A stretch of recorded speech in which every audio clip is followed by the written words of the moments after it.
heard the sentiment voiced, I'm sure, that no news is most certainly good news.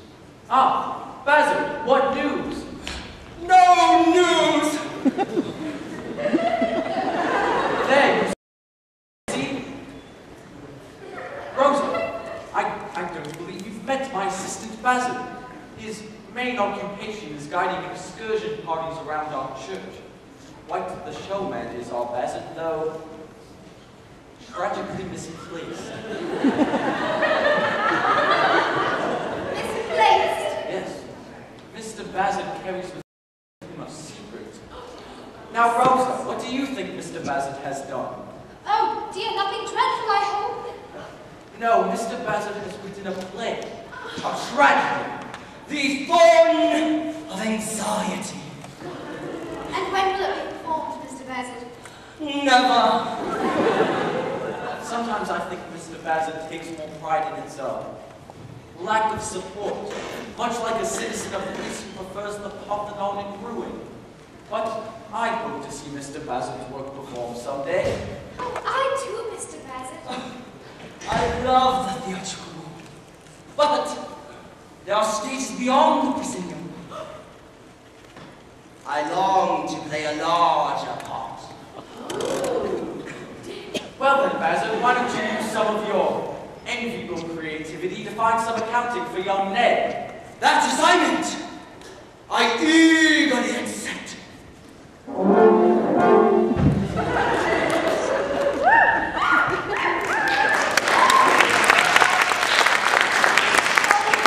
My dear, hopeless Edwin. How like her mother she looks.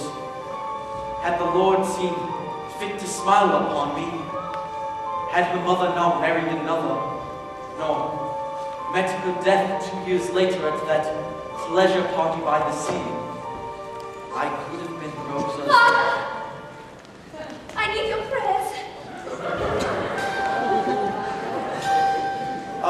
Come, my child, the cathedral bell summons us. And is it not significant that Neverlanders was last seen fleeing the district? Don't convince me, Mr. Jasper. A secret murderer could indeed be hiding in Cloisterham's most affectionate bosom. Yes, and all signs do point to Neverlanders. My thoughts exactly, sir. I shall instruct a few strong fellows to bring him here, using whatever force is necessary, so that we may question him.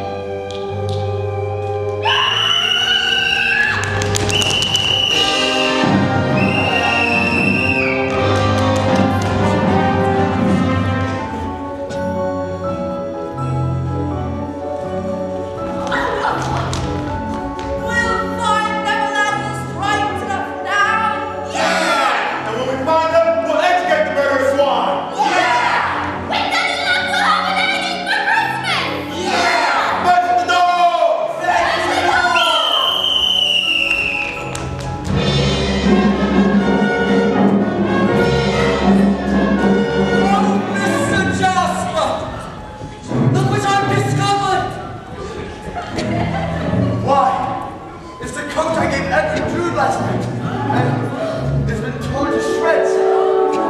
Blood! Oh God, there's blood on it! Where did you find this? From the rock and the river where? Where? Exactly! Our dear boy has been murdered. I take this oath before you, Bazard. Mark my words. That I'll fasten the crime of murder on the murderer, as I devote myself to his destruction.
claims never to have missed a performance in his entire career.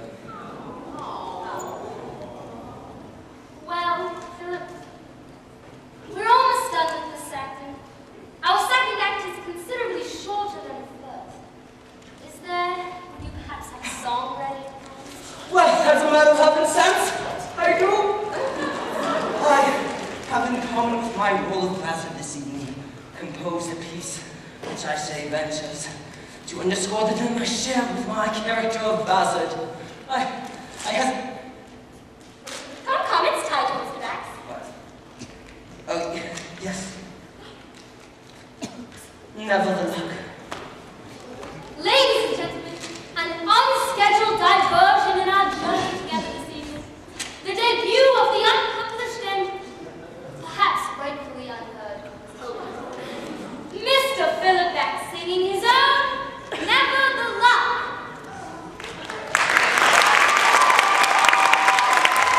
Might I have a few small shots, please?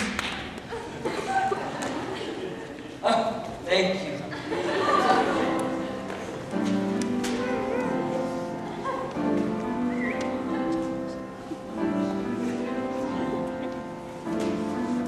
Never the luck, and never the lead, and never you mind, they say.